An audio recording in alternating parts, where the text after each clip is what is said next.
Hacer un fuego, cazar, recolectar plantas comestibles, fabricar recipientes y armas.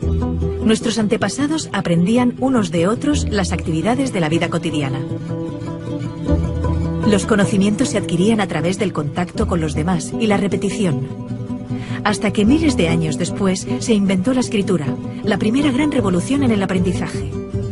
Entonces, los textos comenzaron a vehicular buena parte del conocimiento. También cambiaron, claro, las cosas que aprendía la gente. Nacieron las primeras escuelas. En ellas, un individuo, el profesor, tenía unos conocimientos que dictaba a una serie de alumnos, que los aprendían. En el siglo XVIII, cuando se produjo la Revolución Industrial, se comenzaron a regular los sistemas educativos. El objetivo era preparar a los trabajadores que luego estarían a cargo de las cadenas de montaje en las fábricas. Individuos que hacían lo mismo una y otra vez durante muchas horas al día.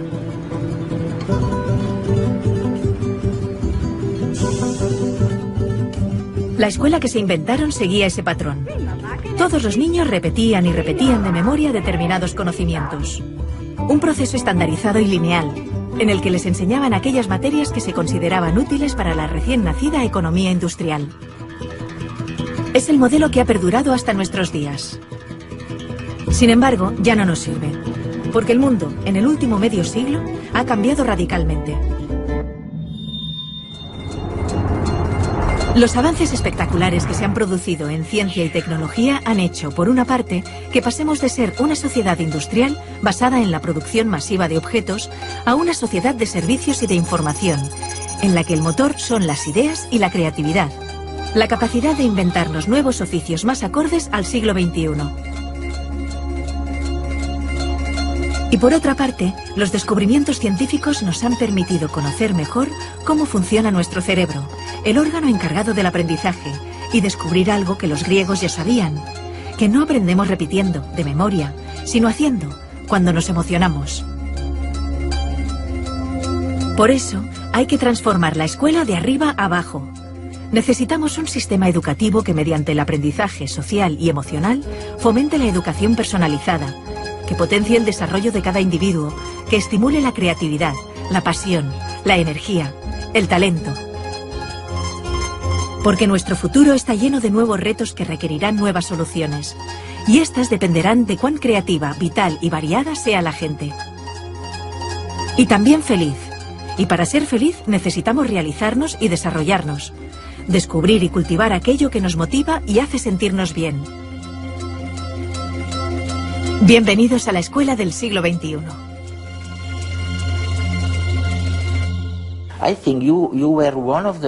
Creo que fuiste uno de los primeros del sector educativo en hablar de la desafortunada división entre ciencias y la cultura o las artes. Y es curioso, porque nosotros, cuando preparamos programas científicos, a menudo tenemos que enfrentarnos a un dilema. Nos planteamos que un tema no encaja bien en lo que los científicos denominarían temática científica, así que es mejor descartarlo. Pero tú afirmas que como resultado de esta escisión entre la ciencia y las disciplinas artísticas, hemos ignorado un campo fantástico, el de la creatividad. ¿A qué te refieres exactamente? Pensemos de nuevo en la educación.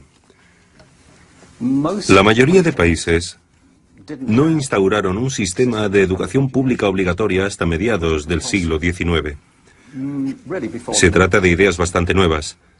Dos factores influyeron mucho en la educación.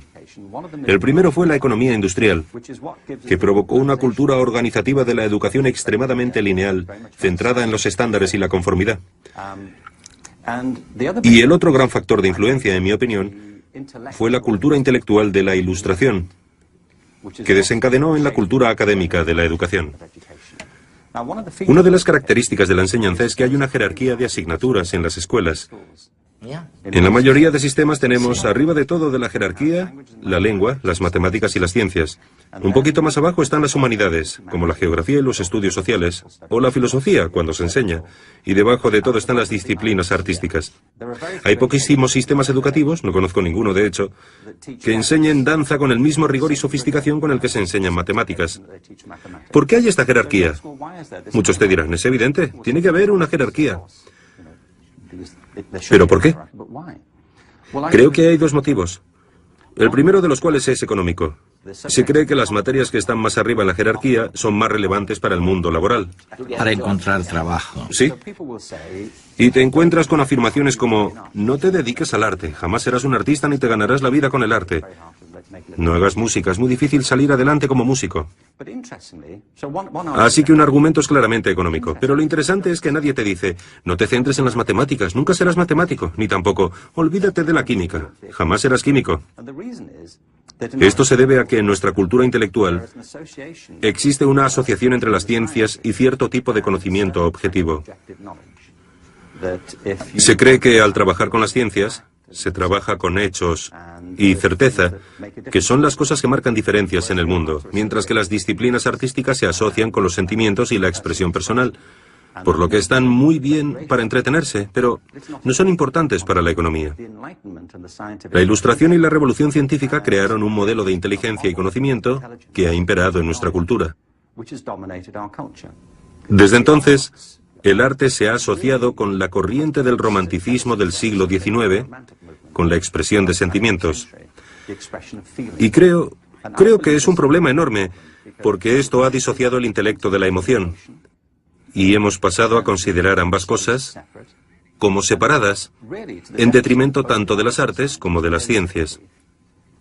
La creatividad ha pasado a asociarse con lo artístico y no con lo científico, porque se cree que la creatividad tiene que ver con la expresión individual de las ideas.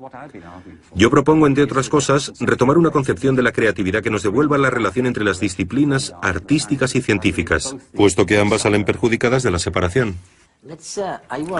Mientras hablabas, pensaba en el patrón que sirvió para establecer que alguien estaba en la parte adecuada del conocimiento, lo que llamamos el cociente intelectual. ¿Por qué demonios hemos creído durante tanto tiempo que la medición del coeficiente intelectual era importante para la vida económica? ¿Por qué? El cociente intelectual fue una de las nociones que surgió del crecimiento de la psicología y la sociología, de los intentos de aplicar las mismas características de las ciencias físicas a las personas. Lo importante es que había dos fuerzas. Por un lado, un verdadero espíritu de investigación, para ver si podíamos medir la inteligencia igual que medimos el movimiento de las mareas, pero también coincidió con el crecimiento de la educación pública, que requería una manera eficaz, rápida y objetiva de caracterizar a las personas para poder educarlas. Se necesitaba saber, en cierto modo, si tenían una inteligencia normal, inferior a la media o extraordinaria.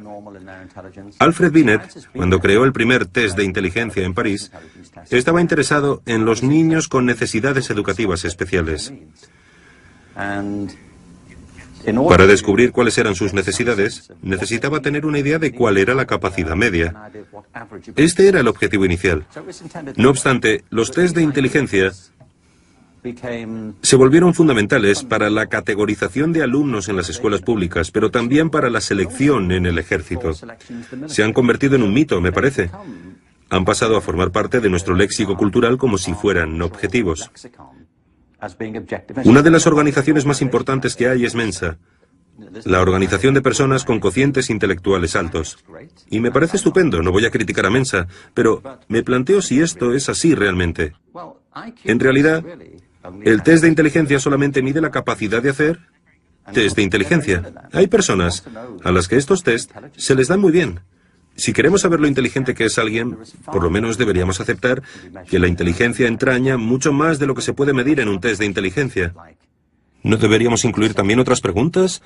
Como por ejemplo, ¿sabes componer una sinfonía? ¿Sabes interpretarla? ¿Gestionar un negocio de éxito? ¿Sabes bailar? ¿Sabes escribir una poesía que conmueva a los lectores y les haga llorar? ¿Tienes empatía? La empatía, sí. Si el ser humano solamente tuviera las habilidades que se miden en los test de inteligencia, la mayor parte de la cultura humana jamás habría existido. Yo no querría vivir en un mundo así. ¿Tú sí? No. Tenemos una visión de la inteligencia muy reduccionista.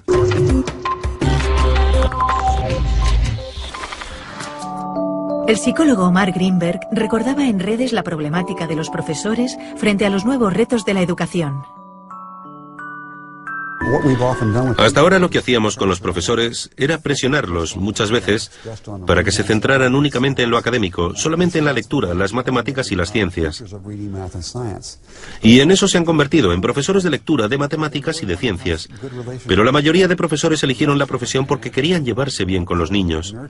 Les gustan los niños y quieren pasar tiempo con ellos, educarlos, prepararlos para la vida. Y conforme se lo vamos permitiendo y les brindamos más habilidades para hacerlo, descubren que disfrutan mucho más enseñando.